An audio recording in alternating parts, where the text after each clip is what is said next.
Hello नमस्कार, welcome to inculcate learning. So Indian schools of philosophy जो कि UGC NET paper 2 education, उसके unit 1 में जो है क्या क्या इंक्लूडेड है इंडियन स्कूल्स में। सांख्य फिलोसफी, योग फिलोसफी, वेद फिलोसफी या वेदांता फिलोसफी जिसको हम बोल देते हैं। उसके बाद है बुद्धिज्म, जैनिज्म, दयानंद दर्शन और इस्लामिक फिलोसफी।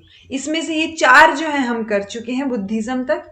आज हम जैनिज्म फिलोसफी को डिस्कस करेंगे।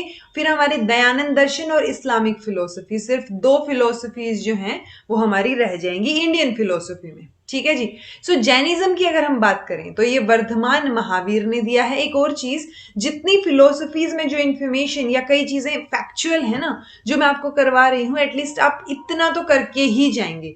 मतलब वो है कि अगर आपके पास टाइम कम है तो आप मैक्सिमम भी इतना ही करके जाएंगे, राइट। बट इतना अगर आपने कर लिया और क्वेश्चन प्रैक्टिस कर ली, so you can trust on my content कि नैया पार जो है वो लग जाएगी। ठीक है, तो चलिए शुरू करते हैं। सो जैनिज्म की जो फिलोसफी है वो वर्धमान महावीर ने प्रोपेगेट की थी, या वहां से शुरू नहीं हुई थी एक्चुअली, क्योंकि तीर्थंकरा की बात करते हैं, तीर्थंकर की, तो वो लास्ट थे ये 24 में से। ठीक है। सो जैन जो है वो कंसीडर करते हैं their religion to be eternal and imperishable. तो वो इटर्नल मानते हैं अपने रिलीजन को। Darkness of error may envelop the truth periodically, but Tirthankars जो हैं, तीर्थंकरास बोल लीजिए, will appear again and again, make it blossom in youthful beauty like the spring. तो ये बोल रहे हैं कि डार्कनेस जो है, डार्कनेस ऑफ एरर की अगर गलती है तो उसको वो कभी ना कभी जो है सच को ढक सकती है।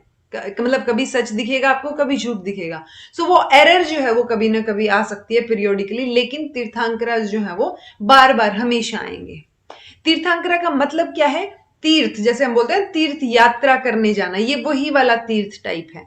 सो तीर्थंकरा लिटरली मीन्स क्या होता है? ब्रिज मेकर, कि आप ब्रिज बना रहे हैं। ठीक है। रिलीजियस वे में बात करें तो तीर्थ जो कि होली ब्रिज होता है। ठीक है, कि वो होता है ना कि हम तीर्थ जाके सारे के सारे दुख पाप धुल जाएंगे टाइप्स। सो ये वही है कि तीर्थ का मतलब क्या मान के चलते हैं हम रिलीजियसली, कि आप जो है भगवान में मिल जाएंगे, या जो आपके दुख हैं वो सारी चीजें छोड़ के भगवान में आपका विलीन होगा। ठीक है। सो तीर्थ क्या है? एक हॉली ब्रिज है लोगों के बीच में, लोगों के लिए, टू क्रॉस द ओशन। किस चीज का ओशन? जन्म, दुख और मृत्यु का। क्योंकि आपने जन्म लिया, फिर दुख आएंगे, कुछ ना कुछ सफरिंग आएगी और फिर मृत्यु हो जाएगी। ठीक है, तो ये एक तरीके से संसार ही हो गया। सो इससे निकलने का, ये जो संसार है, ये जो ओशन है बॉन्डेज का, बंधन का, उसको क्रॉस करने के लिए एक हॉली ब्रिज है। कौन है? तीर्थ। ठीक है। जैन जो है वो 24 तीर्थंकराज को रिकॉग्नाइज करते हैं। 24, एक तरीके से आप लगा लीजिए 24 लोगों को रिकॉग्नाइज करते हैं, जिनमें से एक कौन है? वर्धमान महावीर है। ठीक है। फर्स्ट तीर्थंकरा थे ऋषभ और लास्ट थे महावीर। सो महावीर के नाम से जो है वो ज्यादा जाना जाता है जैनिज्म को। अब जैनिज्म के बारे में, मतलब अगर आपको इन तीर्थंकराज के नाम पता है तो आप चीजें पढ़ सकते हैं। जैन के जो लोग हैं वो ही आपको काफी कुछ बता देंगे। कोर प्रिंसिपल अगर हम जैनिज्म की बात करें, so non violence, self control और सोल एंड कर्म, क्योंकि ये कर्म की लॉ ऑफ कर्मा की बात करते हैं। सो नॉन वायलेंस आप फॉलो करेंगे, और ये नॉन वायलेंस किसके लिए भी है? ये इवन छोटे जीव जंतुओं के लिए भी है। ठीक है। सेल्फ पे कंट्रोल होना चाहिए आपका, और सोल और कर्म में ये बिलीव करते हैं। जैनिज्म क्या है? वो मानता है एग्जिस्टेंस ऑफ गॉड को। ठीक है। बट क्या बोलते हैं ये कि लोअर है जिन्ना से। जिन्ना और तीर्थंकराज एक ही बात है। सो जो लोग इसको फॉलो करते हैं, मतलब तीर्थंकरा जैसे ये 24 तीर्थंकराज है, भगवान एग्जिस्ट करता है बट इन 24 से नीचे ही मानते हैं वो उसको, यानी भगवान से भी ऊपर वो किसको मानते हैं? तीर्थंकराज को। ऑल्दो जो ये गॉड का सिस्टम है कि गॉड एग्जिस्ट करता है, बुद्धिज्म में इसको भी नहीं माना गया था। बुद्धिज्म नहीं मानता कि गॉड एग्जिस्ट करता है। सो महावीर के अकॉर्डिंग क्या चीजें होती हैं? एक तो गॉड एग्जिस्ट करता है, गॉड जो है वो जिन्ना से नीचे है। तीसरी बात क्या हो जाएगी कि जो पर्सन अपने दुख झेलते हैं, या जो लोअर वर्ण में पैदा होते हैं, जो कास्ट सिस्टम की जो बात होती है ना, कि जो लोअर कास्ट में पैदा होते हैं, वो किसका कॉन्सिक्वेंस है? उनके पिछले जन्मों का कर्म है। ये महावीर ने बोला। ठीक है। But this pure and meritorious life, ये जो भी लाइफ है, इसमें राइट फेथ, राइट नॉलेज और राइट कंडक्ट, अगर आप ये त्रिरत्न फॉलो करते हैं, सो जो लोअर वर्ण के मेंबर हैं वो भी लिबरेशन को अटेन कर सकते हैं। आई होप इतना समझ आया होगा। जैनिज्म जो है वो प्रैक्टिस ऑफ वॉर को प्रोहिबिट करता है, इवन वो एग्रीकल्चर को भी प्रोहिबिट करता है, क्योंकि इससे वो जो जीव जंतु है या कुछ ना कुछ जो लिविंग बींग है उनकी किलिंग होती है, और ये नॉन वायलेंस के फेवर में है। नेक्स्ट है मेटाफिजिक्स। मेटाफिजिक्स यानी कि रियलिटी क्या है। जिन्ना ये जो जैनिज्म का मेटाफिजिक्स है वो दोनों को मानता है, रियलिस्टिक को भी, प्लूरलिस्टिक को भी। बेसिकली ये एक शार्प डिस्टिंक्शन करते हैं, मतलब ये सेपरेट करते हैं दो चीजों को, क्या कि एनिमेट सब्सटेंस और इनएनिमेट सब्सटेंस। तो दो तरीके के सब्सटेंस एग्जिस्ट करते हैं, और सब्सटेंस में क्या है, ये जीव अजीव दो चीजें आएंगी। अगर एनिमेट बोल रहे हैं मतलब क्या उसमें जीव, मतलब उसमें जान है, सोल है, और इनएनिमेट में क्या हो जाएगा, नॉन सोल हो जाएगी। बेसिकली ये दो में सेपरेट कर रहे हैं, इसलिए इसको ड्यूअलिस्टिक बोलते हैं। लेकिन ये अनेकांतवाद को भी फॉलो करते हैं, डॉक्ट्राइन ऑफ मैनीनेस ऑफ रियलिटी। अब आप मुझे ये कमेंट करके बताएंगे कि डॉक्ट्राइन ऑफ ओरिजिनेशन किसने दिया था, किसकी कौन कहां से, मतलब अगर डॉक्ट्राइन ऑफ ओरिजिनेशन किसने दिया था। और अगर मैं ऑप्शन में देना चाहूं कि बुद्धिज्म, जैनिज्म, वेदांता और सांख्या एंड योगा, इनमें से, ठीक है, तो आप ये ऑप्शन एक बार बताएंगे अगर आपको समझ आ रही हैं चीजें तो। प्लूरलिस्टिक, ये जो अनेकांतवाद की फिलोसफी है, ये क्वेश्चन भी आया हुआ है प्रीवियस ईयर में कि अनेकांतवाद का कॉन्सेप्ट किसने दिया, या कौन जो है अनेकांतवाद की बात करता है, तो जैनिज्म करता है, जिसको डॉक्ट्राइन ऑफ मैनीनेस ऑफ रियलिटी भी बोलते हैं। ठीक है, ये रिकग्नाइज करते हैं कि बहुत सारे, मतलब इनफाइनाइट नंबर ऑफ ये जो एनिमेट और इनएनिमेट सब्सटेंस हैं ये एग्जिस्ट करते हैं। अगर इनफाइनाइट है तो वो अनेकांतवाद हो गया, अनेक एग्जिस्ट करते हैं ये। Since it teaches that the infinite number of substances exist independently of our perception or awareness of them, Jainism may be considered as epistemologically and metaphysical realism. Epistemologically और metaphysical realism के नाम से भी इसको जाना जा सकता है। यूनिवर्स फंक्शन करता है through the interaction of living soul और 5 categories of non living entities. अब ये 5 कैटेगरीज कौन कौन सी हैं नॉन लिविंग की? इथर, द मीन, या ये अक्ष बोल देते हैं इसको, द मीन और कंडीशन ऑफ मूवमेंट यानी धर्म जो आप काम कर रहे हैं, कंडीशन ऑफ रेस्ट अधर्म जब आप काम नहीं कर रहे हैं, टाइम या काल, मैटर, पुद्गला। पुद्गला, तो ये 5 जो हैं वो आप ध्यान रखेंगे कि ये किससे रिलेटेड हैं, जैनिज्म से रिलेटेड हैं। Souls are not the property of animal और प्लांट बट एंटिटीज, जैसे कि stone, rock, running water, nature, ये सारी की सारी भी क्या है, इनमें भी सोल एग्जिस्ट करती है। ठीक है, not looked upon as living by their sects. बहुत बार इनको नहीं माना जाता कि ये लिविंग है, बट इनको भी लिविंग कौन मानता है, जैनिज्म मानता है। अगर एपिस्टेमोलॉजी की बात करें, एपिस्टेमोलॉजी क्या था, study of knowledge. Jainism knowledge को 2 क्लासेस में डिवाइड करता है, एक है मीडिएट और एक है इमीडिएट। मीडिएट यानी परोक्ष और इमीडिएट यानी अपरोक्ष भी बोल देते हैं। मीडिएट का मतलब क्या हो जाएगा, जहां पे सेंस ऑर्गन्स इन्वॉल्व्ड हैं, यानी वो नॉलेज, जब आपको कोई भी नॉलेज मिल रही है, अगर वो नॉलेज आपको सेंस ऑर्गन्स की इंटरफेरेंस से मिल रही है, सेंस ऑर्गन्स की वजह से मिल रही है, वो मीडिएट नॉलेज होगी। अगर आपको वो इंटरवेंशन नहीं हो रहा सेंस ऑर्गन का, या बिना सेंस ऑर्गन के मिल रही है, तो वो इमीडिएट नॉलेज होगी। ठीक है जी। मीडिएट नॉलेज में 2 हैं, मति और श्रुता।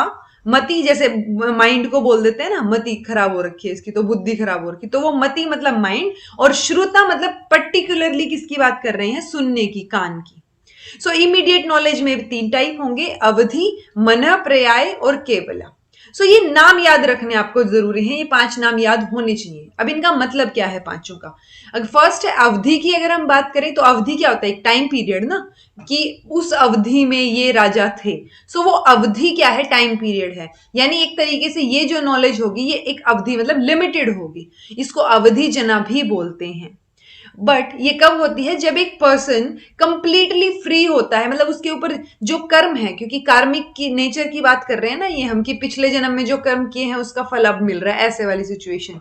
तो वो जो कर्म की चीज है ना, वो उससे अगर इंसान पूरी तरीके से क्या हो जाए, आजाद हो जाए, मतलब कर्म का इन्फ्लुएंस ना हो, तो पार्शियली फ्रीड किससे हो जाए, इन्फ्लुएंस ऑफ कर्मा से, तो उसको एक पावर सी मिल जाती है कि वो एक्वायर, मतलब एक क्या कर सकता है, जो भी चीज है, जो ऑब्जेक्ट्स हैं जिनकी कोई रूप है, फॉर्म है, उनको पहचान सकता है, जान सकता है। लेकिन ये इतना इजी भी नहीं होता, इतना माइन्यूट और ऑब्सक्योर चीजें होती हैं कि वो ऑब्जर्व करना सेंसेस के बहुत ज्यादा बस में नहीं होता। अब अगर आप क्या कर रहे हैं, अगर आप कंप्लीटली नहीं जान सकते उस चीज को, तो वहां पे एरर के चांसेस हैं कि आपने अगर कोई चीज को जानने की कोशिश की और आप नहीं जान पा रहे पूरी तरीके से, सो वहां पे क्या होगा, एरर के चांसेस है। तो अवधि में एरर के चांसेस रहेंगे, ये एब्सोल्यूट नहीं है। फिर है मन प्रयाय या टेलीपैथी। टेलीपैथी क्या होता है कि आप मान लो आप बैठे हैं, मैं बैठी हूं, दो लोग बैठे हैं और सामने वाले के बिना बोले आपको समझ आ रहा है कि उसके दिमाग में क्या चल रहा है। सो वो है टेलीपैथी, यानी कि आप अगले इंसान के माइंड में एंटर कर गए हैं। सो ये नॉलेज को क्या बोलते हैं, मन प्रयाय, यानी कि एंटरिंग अ माइंड। सो ये कब हो सकता है, एक तो ये डायरेक्ट नॉलेज होगी, इसमें सेंसेस का कोई लेना देना नहीं है, डायरेक्ट नॉलेज होगी थॉट्स की, कि आप दूसरे के थॉट्स को पहचान पा रहे हैं।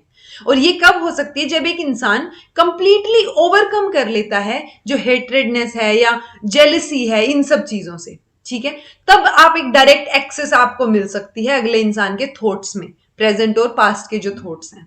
सो जो दोनों है, अवधि है और मन प्रयाय है, इनमें डायरेक्ट नॉलेज है, मतलब इनमें सेंसेस का कोई इन्वॉल्वमेंट नहीं है। तो इसीलिए इनको क्या बोलते हैं, इमीडिएट, और ये लिमिटेड होते हैं। अगर तीसरे की बात करें तो केवल्य या ओमनीसेंस। इसका मतलब क्या है कि जब सारे के सारे कर्म दैट ऑब्स्ट्रक्ट नॉलेज आपने कंप्लीटली रिमूव कर दिए सोल से, मतलब सोल के ऊपर कोई इफेक्ट ही नहीं है। तो जब सोल के ऊपर कर्म का कोई इफेक्ट नहीं है, कर्म आपने कंप्लीटली रिमूव ही कर दिए, तब क्या होगा, वो एब्सोल्यूट नॉलेज होगी, जिसको कैवल्य जनना भी बोलते हैं। और ये फिर क्या होगी, अनलिमिटेड होगी और एब्सोल्यूट होगी। ठीक है जी। अब इन तीनों में से जो तीन एक्स्ट्रा ऑर्डिनरी हैं, जो कि हमने इमीडिएट पढ़ी, अगर मीडिएट की बात करें तो उसको हम क्या बोल देते हैं, ऑर्डिनरी, और वो फिर दो हैं। वो ऑर्डिनरी जो है मति और श्रुता, वो हर इंसान में होंगी, लेकिन ये जो एक्स्ट्रा ऑर्डिनरी और एक्स्ट्रा सेंसरी परसेप्शन है ना, मतलब सेंसेस से भी बढ़ के, अब आप किसी का माइंड ऐसे ही तो नहीं पढ़ सकते ना, आप थॉट्स कैसे पढ़ सकते हो उसके। सो ये एक्स्ट्रा सेंसरी परसेप्शंस हैं और ये इमीडिएट हैं, लिमिटेड होंगी। ऐसे ही मति और श्रुता जो है वो हर एक एवरेज पर्सन में होगी, ये नॉलेज वहां से पोजेस कर सकते हैं आप, मति और श्रुता। और वो क्या होंगी, उनको हम ऑर्डिनरी नॉलेज बोलते हैं। मति को मति जनना भी बोलते हैं, यानी कि सेंसरी कॉम्प्रीहेंशन। तो सेंस ऑर्गन्स और माइंड असेंशियल हैं इस कॉग्निशन में, मतलब आपको नॉलेज जो मिल रही है वो सेंस ऑर्गन और माइंड से मिलेगी। तो ये ऑर्डिनरली है, मति मींस किसी भी टाइप की नॉलेज जो कि किससे ऑब्टेन हो सकती है, सेंसेस से। ऑर्डिनरी तो ये हुआ, लेकिन बाद में जेंस ने क्या किया, एक प्रोसेस दे दिया इसका, मति का, कि कैसे होती है। जैसे कि कोई भी एक सेंसेशन हुई, मतलब स्टार्टिंग में क्या होती है, सिर्फ सेंसेशन एग्जिस्ट करती है, हमें ये भी नहीं पता होता कि उसका मतलब क्या है। बट फिर उसके बाद की स्टेट क्या होती है, प्राइमरी स्टेट ऑफ कॉन्शियसनेस होती है, कि आपको पता है कि चल क्या रहा है, तो वो क्या है, अवग्रह यानी सेंसेशन। फिर एक क्वेरी अराइज होती है, मतलब आपके दिमाग में एक क्वेश्चन आता है कि क्या हो रहा है, मतलब वो जो होता है ना क्यूरियोसिटी, तो वो यहाँ पे होगी, उसी को हम यहाँ पे क्या बोलते हैं, इहा, यानी कि स्पेकुलेशंस, कि आप सोचते हैं कि क्या हो रहा है, आपके दिमाग में फर्दर क्वेश्चनिंग आने लग जाती है। Then comes a definite judgement. फिर एक पॉइंट आएगा जब आपको चीजें पता है और आपका डाउट रिमूव हो गया, आपकी सारी क्यूरियोसिटी जो है वो हो गई है, आपको जवाब मिल गए हैं, आप सेटिस्फाई हैं। सो वो एक स्टेज होगी अव्यय, यानी कि रिमूवल ऑफ डाउट। उसके बाद अब आपको पता तो चल गई वो नॉलेज, उस नॉलेज को रिटेन करके रखना माइंड में, तो वो जो रिटेंशन होगा उसको धारणा बोलते हैं। ये एक धारणा बन गई, ठीक है। दूसरा है श्रुतजना। वो क्या होगी, नॉलेज इसमें एक अथॉरिटी से मिलती है। अब वो अथॉरिटी क्या है, कि आप दूसरों से सुने, कि आपको दूसरों से सुन के अगर कोई नॉलेज मिल रही है तो वो श्रुतजना है, या श्रुता बोल देते हैं। This includes all kind of knowledge derived from spoken और रिटन अथॉरिटी। बोल के या लिख के जो मिल रहा है वो सारी की सारी श्रुतजना होगी। So understanding of any authority किसी पे भी डिपेंडेंट होगी on the perception of sound और written. Shruta is said to be preceded by mati, क्योंकि मति में हम सेंस ऑर्गन सारे इंक्लूड कर रहे हैं, सेंसेस और माइंड को इंक्लूड कर रहे हैं। तो प्रेसिडेंट मतलब पहले, कि पहले मति जना होगी, उसी में एक स्पेसिफिक पार्ट आप लगा लीजिए श्रुत जना का, कि सिर्फ सुनने और लिखने तक वाली सिचुएशन, ठीक है। सो ये 5 जो है ये आप ध्यान रखेंगे। इन 5 में से जो ऑर्डिनरी टाइप की नॉलेज है, मति और श्रुता, और एक हमने बात की अवधि, उनमें चांसेस के मतलब एरर के चांसेस हैं, वो ऐसे एब्सोल्यूट नहीं है। बट जो दो अलग हैं, दो क्या है, हायर काइंड है, higher immediate extra sensory knowledge है, मनप्राय और कैवल्य, ये किसी इनमें कोई एरर नहीं आएगी, इनको हम एब्सोल्यूट मानते हैं। सो ये स्लाइड इंपॉर्टेंट है, आप ध्यान रखिएगा इसको। अब जैसे अनेकांतवाद की फिलोसफी थी, वैसे ही सैयदवाद की है, जैन की थियरी ऑफ जजमेंट या फिर doctrine of relativity of knowledge and judgement. तो सैयद मतलब relative to some stand point, और वाद मतलब डॉक्टराइन या कोई थ्योरी या व्यू। इसका मतलब है कि ये इसमें एक 7 फोल्ड फॉर्मूला होता है, यानी 7 चीजें ये बोलते हैं, और ये किस व्यू से सपोर्टेड है कि कोई भी प्रोपोजिशन हो, कोई भी चीज हो, वो हमेशा कंडीशनल होगी। ऐसा नहीं हो सकता कि कोई भी चीज एब्सोल्युटली सही हो या एब्सोल्युटली गलत हो। ठीक है, सो हम नेगेटिव एफर्मेशन, यूनिवर्सल, ये चीजें पढ़ते थे ना, तो वो सारी चीजें यहां हैं कि हर चीज के पीछे कंडीशंस होंगे, और उन कंडीशंस को देखते हुए ये 7 तरीके का फॉर्मूला देते हैं, 7 फोल्ड क्लासिफिकेशन, किसकी, प्रिडिक्शंस की, आप कैसे प्रिडिक्ट करते हैं। और इन सब में क्या कॉमन है कि ये सम हाउ से शुरू होंगी। Some how a thing exist करती है, कुछ चीजें एग्जिस्ट नहीं करती हैं, कुछ चीजें एग्जिस्ट भी करती हैं और नहीं भी करती हैं, कुछ चीजों को आप डिस्क्राइब नहीं कर सकते, इनडिस्क्राइबेबल है, कुछ चीजें फिर एग्जिस्ट करती हैं, यानी ये जो ऊपर 4 का कॉम्बिनेशन है उससे हम अगले 3 बनाएंगे कि एग्जिस्ट करती हैं बट इनडिस्क्राइबेबल है, एग्जिस्ट नहीं करती बट इनडिस्क्राइबेबल है, कुछ चीज एग्जिस्ट भी करती है, नहीं भी करती और इनडिस्क्राइबेबल है। ठीक है, सो ये 7 तरीके की चीजें। अब आपको इसको देख के ये भी लग सकता है कि कितना कंफ्यूजन है, कि जैन थियरी वालों को तो बहुत कंफ्यूजन है, वो स्केप्टिकल है। स्केप्टिकल मतलब संशयवाद, यानी कंफ्यूजन है, आप किसी के लिए डाउट में है। सो कई बार ये इसको इस तरीके से क्रिटिसाइज किया जाता है कि ये स्केप्टिकल है और एग्नोस्टिक है, बट ये चीज ध्यान रखनी है आपको कि जैन की फिलोसफी जो है वो स्केप्टिक नहीं है। ये क्या मानते हैं, ये अनसर्टेनिटी नहीं दे रहे जजमेंट की, बल्कि ये दे रहे हैं कि कंडीशनल है, चीजें रिलेटिव है एक दूसरे के लिए। सो वो रिलेटिव है, इसीलिए इसको डॉक्ट्राइन ऑफ रिलेटिविटी या जजमेंट की नॉलेज बोल दिया जाता है, या फिर सैयदवाद बोल दिया जाता है। अगर हम एथिक्स की बात करें जैनिज्म में, तो वो 3 फेमस जैम जिनको त्रिरत्ना बोल देते हैं, और 5 ग्रेट वॉव्स जिनको पंच महाव्रत बोल देते हैं। सो ये त्रिरत्न और पंच महाव्रत आपको पता होने चाहिए। अब ये 3 रतन या रतनत्रय या 3 ज्वेल्स इनको बोलते हैं, ये होते क्या है, ये बहुत जरूरी होते हैं लिबरेशन के लिए। हमने बताया था ना कि जो लोअर वर्ण में पैदा हुआ है इंसान, उसको भी क्या हो सकता है, लिबरेशन वो अटेन कर सकता है अगर वो इन 3 रत्नों को फॉलो करे। तो ये सारी चीजें हम जैन की फिलोसफी की बात कर रहे हैं। सो राइट परसेप्शन है पहला, जिसको हम साम्यक दर्शन बोलते हैं, कि परसेप्शन आपका चाहे वो नेचर के लिए हो, गोल के लिए हो, पाथ के लिए हो, सब चीजों के लिए एक राइट परसेप्शन होना चाहिए, और टोटल फेथ होना चाहिए आपका तीर्थंकरा में। ठीक है, उनकी स्क्रिप्चर्स में, जिनको हम अगम्स भी बोल देते हैं। राइट नॉलेज होनी चाहिए आपकी, सम्यक जन बोल देते हैं, यानी कि 2 स्पेसिफिक, एक तो अनेकांतवाद की हो गई और दूसरी हो गई सैयदवाद। तो इन दोनों के बारे में आपको नॉलेज होनी चाहिए कि चीजें अनेकांतवाद है मतलब नॉन एब्सोल्यूट है और बहुत सारी हैं, और सैयदवाद में क्या हो गया कि लिमिटेशंस हैं, कि हर चीज एक पॉइंट ऑफ व्यू जो इन्होंने दिया ना 7 फोल्ड क्लासिफिकेशन का, वो। फिर है राइट कंडक्ट, कि आप प्रॉपर कंडक्ट कर रहे हैं, ताकि आपकी जो अटैचमेंट्स हैं, गुस्सा है, एवर्जन है, उससे आप क्या कर सकें, कंप्लीटली फ्री हो सके। सो प्रैक्टिकल पर्पस को देखें तो एथिकल कोड, रूल्स, डिसिप्लिन, ये सब आप फॉलो करेंगे। सो अगर आप ये 3 चीजें फॉलो करते हैं, सो इन 3 चीजों के फॉलो करने के बाद आपको लिबरेशन अटेन हो जाएगा।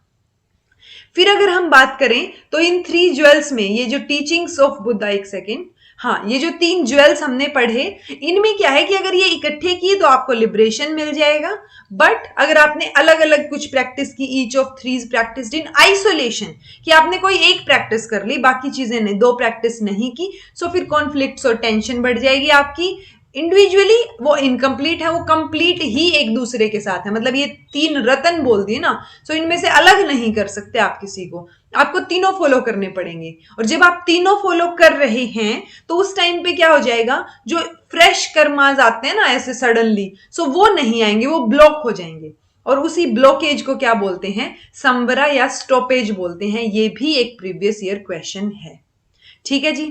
अगर टीचिंग्स की बात करें हम जैन की, सो उन टीचिंग्स में पंच महाव्रत आते हैं, यानी 5 ग्रेट वॉव्स, 5 एक तरीके से व्रत या 5 आप लगा लीजिए, ये चीजें आपको फॉलो करनी है, ठीक है। जैसे होता है ना व्रत में हम ठान लेते हैं कि ये करना है, तो वही है कि ये चीजें आपको करनी होती हैं। ये योग फिलोसफी में भी मेंशन है, पांचों की पांचों जो हमने यम और नियम पढ़े थे उनमें से ये मेंशन थी। अब आप ये बताएंगे कि मैंने यम में पढ़ाई थी या नियम में पढ़ाई थी, ठीक है। और ये पांचों की पांचों आप याद रखेंगे।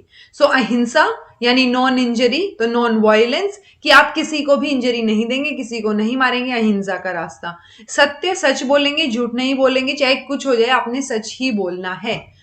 असत्य या असत्यम भी बोल दिया जाता है इसको, ठीक है। इसको एब्सटिनेंस फ्रॉम स्टीलिंग, यानी आप चोरी नहीं करेंगे, ठीक है। और ये मैंने उसको आपको उस टाइम पे ही बताया था कि आप चोरी करना तो दूर, आप दूसरे के सामान को चोरी करने का या उसके ऊपर नजर डालने का सोचेंगे भी नहीं।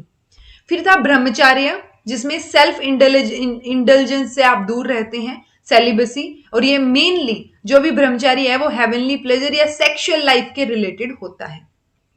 अपरिग्रह, जिसमें आप सारी की सारी अटैचमेंट, जो वर्ल्डली अटैचमेंट है, जो आज जिनको आप एंजॉय करते हैं, गोल्ड है, डायमंड है, उन सारी चीजों से आप क्या रहेंगे, दूर रहेंगे। सो ये 5 जो है वो क्या है, 5 महाव्रत है।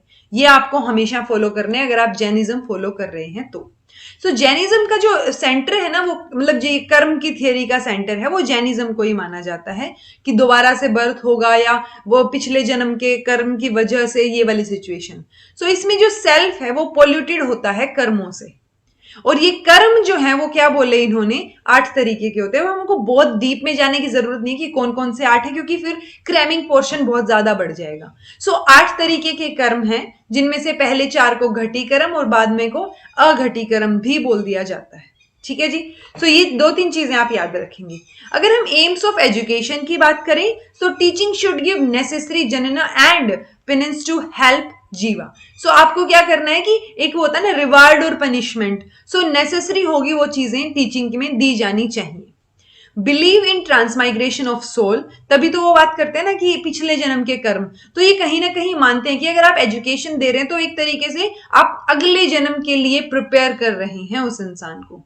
Education should lead to self enlightenment and restore the full potential of jiva, यानी जीव के जो फुल पोटेंशियल को बाहर निकाल के लाना, और enlightenment, self realisation, self enlightenment जो है वो एजुकेशन की वजह से होना चाहिए। सो सेल्फ रियलाइजेशन की बात की इन्होंने। सो डिविनिटी पे फोकस करना चाहिए और जो मटीरियल बॉन्ड है उसको रिमूव करना है हमें। Education should help students to do karma which Leeds towards मोक्ष। तो जो आपको ऐसे काम करने जो मोक्ष की तरफ, लिबरेशन की तरफ जो है आपको लेके जाएं, ये एम्स रहेंगे। अगर एजुकेशनल इंप्लीकेशंस की बात करें, सो लॉ ऑफ कर्मा जो है इन्होंने दिया है, यानी कॉज एंड इफेक्ट, कि आप जो करेंगे वही आप भुगतेंगे, या जो आप भुगत रहे हैं या जो आप फेस कर रहे हैं वो सारी चीजें आपके कर्मों का ही फल है, आपने ही कुछ ना कुछ किया था। हाईएस्ट स्टेट ऑफ नॉलेज किसको मानते हैं, ये इंट्यूशन को मानते हैं कि आपको अपने बारे में चीजों को नॉलेज हो जाए। इंट्यूशन की जो स्टेट है उसको हाईएस्ट स्टेट बोलते हैं। इंटीग्रेटेड एजुकेशन की बात करते हैं, एम्स ऑफ एजुकेशन हमने पढ़ लिए हैं। और मेजर एम क्या है, साल्वेशन, यानी self realisation, liberation. Concept of compassion की बात करते हैं, जिसमें कंपैशन ये सिर्फ ये जो सिंपैथी, करुणा जो है वो आपको सिर्फ मतलब ये ह्यूमन बींग्स की तरफ ही नहीं, एनिमल्स की तरफ भी दिखाएंगे। और यही सेम चीज बुद्धिज्म में भी बात होगी इसकी, कि एनिमल्स के प्रति भी आपको क्या रहना है, करुणादयी रहना है। एम्फेसिस ऑन नॉन वायलेंस ये हमने पढ़ लिया। Contribution to the strain of pacifism, यानी एब्सोल्यूट रिस्पेक्ट होनी चाहिए लिविंग बींग के लिए। ये एजुकेशनल इंप्लीकेशंस हैं इनकी फिलोसफी की। अगर हम करिकुलम की बात करें तो जिस तरीके से ये बात करते हैं कि आपको अपने ही कर्मों की चीजें मिलती हैं या जो आपने किया है उसी को आप फॉलो कर रहे हैं, सो करिकुलम में वो सब्जेक्ट्स इंक्लूड होंगे जो कि अलग अलग तरीके के एक्शन या एक्टिविटीज करने का मौका बच्चों को मिले। सो एक्टिविटी सेंटर्ड होंगे, क्योंकि आप आज जो एक्टिविटी करेंगे वही आप आगे जाके फिर फेस करेंगे, उसी के results. So education should provide such an environment लिख दीजिएगा इसको, which is helpful in developing social और मोरल वैल्यूज इन स्टूडेंट्स। तो आपको ऐसा एनवायरमेंट प्रोवाइड करना है कि सोशल और मोरल वैल्यूज जो है वो बच्चों को मिले, ये करिकुलम में चीजें होनी चाहिए। अल्टीमेट गोल जो है वो साल्वेशन होगा, यानी सेल्फ अटेनमेंट लगा लीजिए या लिबरेशन लगा लीजिए या मोक्ष लगा लीजिए। सो उसी की तरफ डिवोट करनी है सारी चीजें आपने। वोकेशनल एजुकेशन पे ये एम्फेसाइज करते हैं और इसीलिए करिकुलम में भी डिफरेंट डिफरेंट वोकेशन की सिलेबस जो है वो मेंशन होना चाहिए। इससे जो है क्या होगा, खुद की कंडीशन तो सिचुएशन तो सुधरेगी, कंट्री की भी सुधरेगी। तो एक मैन पावर जो है आप ह्यूमन रिसोर्स जो है डेवलप कर रहे हैं। Science, social sciences, natural sciences, moral education, vocational education, को करिकुलर एक्टिविटीज और योगा एक्सरसाइज, इस तरीके के सब्जेक्ट्स जो हैं वो इंक्लूड किए जाने चाहिए करिकुलम में। उसके बाद अगर मेथड्स ऑफ टीचिंग की बात करें तो ये सेंसेस की बात करते हैं, मेडिटेशन की बात करते हैं, सोशल और टॉलरेंट चीजें जो है वो टीचिंग में इंक्लूड होनी चाहिए और एक्शन बेस्ड होनी चाहिए, यानी एक्टिविटी बेस्ड और आइडियली ओरिएंटेड होनी चाहिए ये साल्वेशन की तरफ। इस तरीके से आपको उनको पढ़ाना है। डिसिप्लिन की अगर हम बात करें तो स्टूडेंट को टीचर का रिस्पेक्ट करनी चाहिए और एक गॉड की तरह उनको ट्रीट करना चाहिए। सारे के सारे आइडियल कैरेक्टर्स जो है वो गुरु से उनको मिलेंगे। One should be careful in walk of life, ताकि आप जो है किसी को मतलब नॉन वायलेंस या जो कोर प्रिंसिपल है उनको फॉलो करें। 5 वॉज जो है आप उनको फॉलो करेंगे, 3 रतन को फॉलो करेंगे। 10 डिफरेंट डिफरेंट धर्म की बात करते हैं ये कि non attachment, forgiveness, self reliant, austerity, तो इस तरीके की चीजों को भी आप फॉलो करेंगे।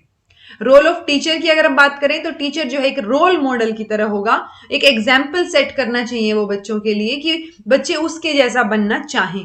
तो तभी तो गुरु को गॉड की तरह जो है वो ट्रीट किया जाएगा, कंसीडर किया जाएगा।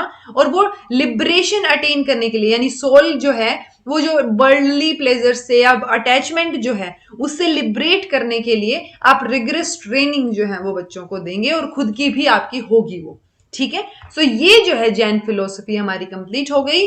अगर आपको कुछ समझ ना आया हो तो कमेंट करके पूछ लीजिएगा। This was all about today. Thank you so much for watching. Be happy and keep smiling.